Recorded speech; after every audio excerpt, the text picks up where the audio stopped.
Hello, everyone. Welcome to the I Will Aim podcast. Our topic for today is public speaking for leaders, and I have a special guest, Neha Deshpande. Neha is an agile coach, TEDx speaker, VP of membership in Toastmaster Club, author, and a show director. She embraces multifaceted journey of growth beyond professional accolades. She championed continuous learning and personal development from winning Diva Mrs.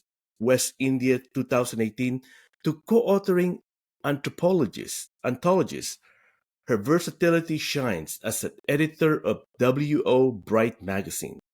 She inspired through her words and influence, rising from being a software developer 2 decades ago to being a director in her current organization.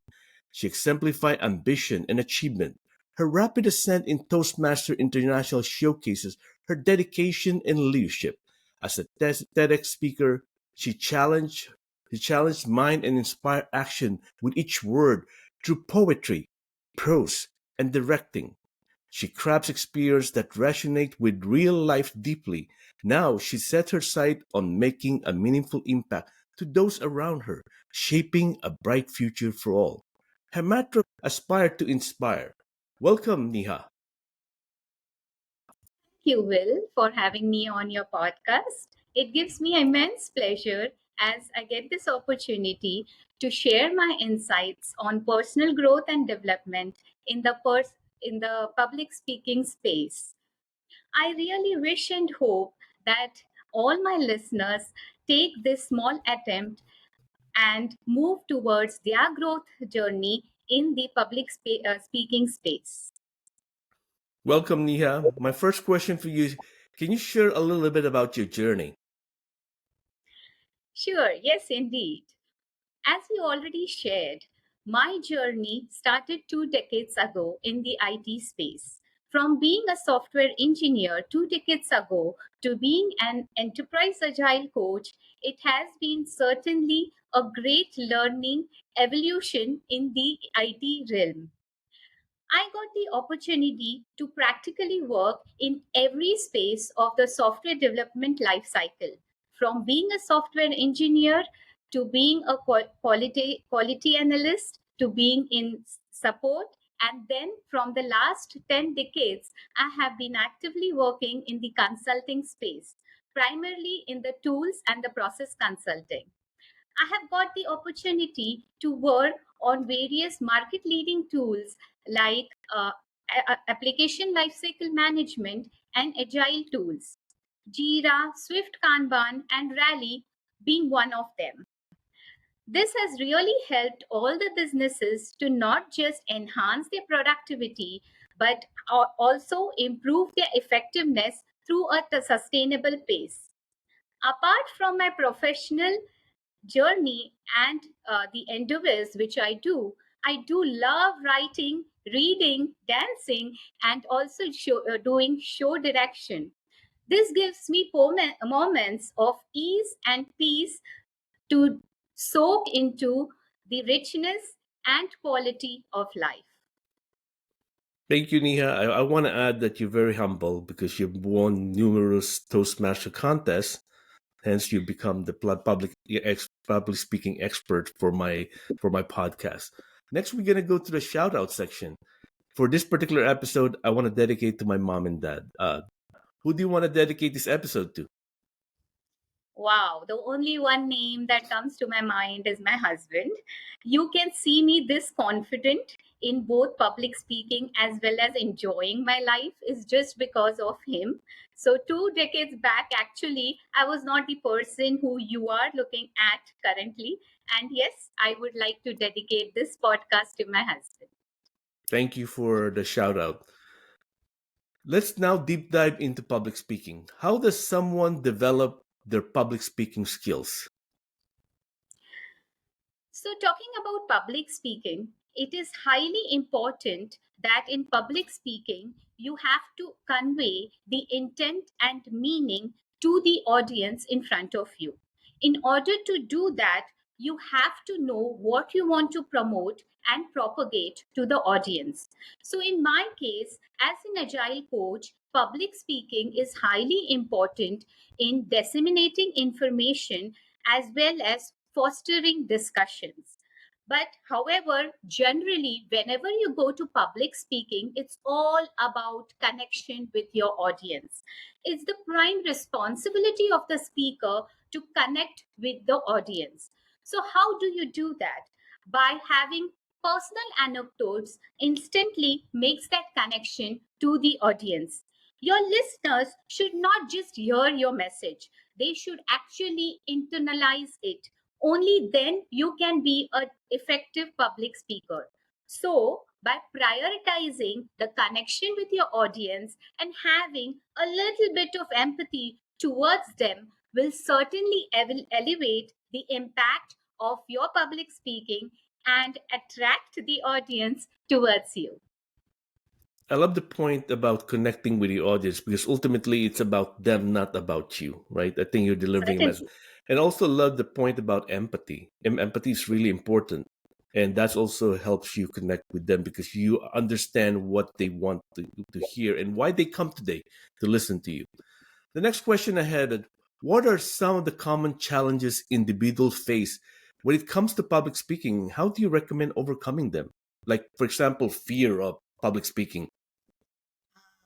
So you nailed it, fear, right? In my journey as a Toastmaster and also as an agile coach, the most common challenge which I see and which I have faced is the fear of judgment. So whenever we have all been there, isn't it? Because the fear of us being judged actually holds us back from delivering the fantastic speech or conversation which can we can deliver. So how to go about it, right? How to address this fear of judgment? First of all, we don't have to worry whether we are perfect or not. It is not about being perfect. It is about conveying the message and what impact it has on your audience. We have also to see that how can a message help them. So with that conviction in mind, when you get started, your speech should be clear and it should get conveyed in the right way, and you need to insert those right pauses because pauses are very important for the audience to soak in the message. As it's rightly said, music happens between the notes. That is when great speech happens between the pauses. And that's exactly what I have learned from Toastmasters, which is actually helping me in my agile coaching journey as well. So if you just face it and see that whether your common challenge of fear of judgment is removed, you're out there to be a great speaker. After that, couple of more points which I realize in my journey is that there is the lack of preparation as well, which is a contributor to the challenge of not having an effective communication. So practice makes us perfect. We have heard this n number of times from childhood, and this certainly is true in the public speaking space as well. So maybe you take some time out, collate your thoughts, organize your thoughts, make a structure to your speech, and rehearse in front of your loved ones. That may help you to be a confident speaker, because a well prepared speaker is a confident speaker indeed. And last but not the least, I would say that you need to have a very simple effective communication. So why I'm stressing on effective? Because many a times we communicate, but whether or not it is an effective one is the question. So in order to do that, use simple sentences, avoid jargons, maybe use personal anecdotes that again connect back to the audience and make your communication effective. So, by forgetting to fear, that is, fear of judgment, having an effective communication, and learning the art of preparation will certainly have you go to the next level in your public speaking arena. Thank you, Neha. I love the fact that you mentioned about not being perfect, right? Because it helps you to be more comfortable in just going to it and trying your best. And the next part is connecting with your audience. And the last part, ultimately, you practice to succeed. And I always said that you practice to succeed. And thank you for pointing that out. Next question I had for you is, as I think about public speaking, are what are the key components of a compelling and memorable speech or presentation? Okay, crafting a compelling speech, right? Crafting a memorable presentation just has three key elements. The first one is having a conviction or a captivating hook. The second is having a well structured plot. And last but not the least, which is the third one, is having a powerful ending. So let's begin with a powerful hook. How do you do that? Begin with a hook that is there to seek the attention and curiosity of the listeners. Maybe it can be a surprising fact, or it can be a thought provoking question, or it can be a simple personal anecdote, or it can be a vivid description. Let it be anything. The hook should draw the attention of the listeners and make them listen to the rest of the time you're going to give the speech. The second pointer, which was having a well structured plot. Just like a hammock, your plot should have a perfect beginning, it should have a nice middle, and then it should have a perfect ending. By having this structured plot, you can ensure that you are going in rhythm across the beginning, the middle, and end, following the thought which you had set with the hook and conveying the right message you had all set for in your speech or conversation.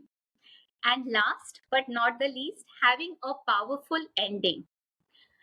This should be the one which should have a lasting impression on your listeners. So maybe it can be again something which should have an impact, and that too a lasting one. Whether it's a twist, or it's a call to action, or it's a question, whatever it is, your listeners should feel and have a feeling of satisfaction, completeness, and curiosity for more in the end. So, all these three pointers are good enough to set you up for a fantabulous speech or a conversation. Thank you for sharing the three component, right? Hook, plot structure, and a great ending. Thank you. Now I want to go more about leadership. How important is public speaking in leadership? Nice question. And there we go. People think that public speaking is all about going on a dais and giving a speech on a topic or a message. But in my journey of 2 decades, I have seen that public speaking is everywhere. It is at home as well, at your desk as well, when you're in a meeting room as well.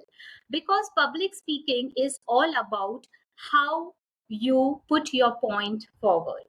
So, coming back to leadership, public speaking, first and most important, is very essential because it empowers the leaders to have their vision put forth in with conviction and confidence, so that they imbibe the trust and belief in the teams and their stakeholders.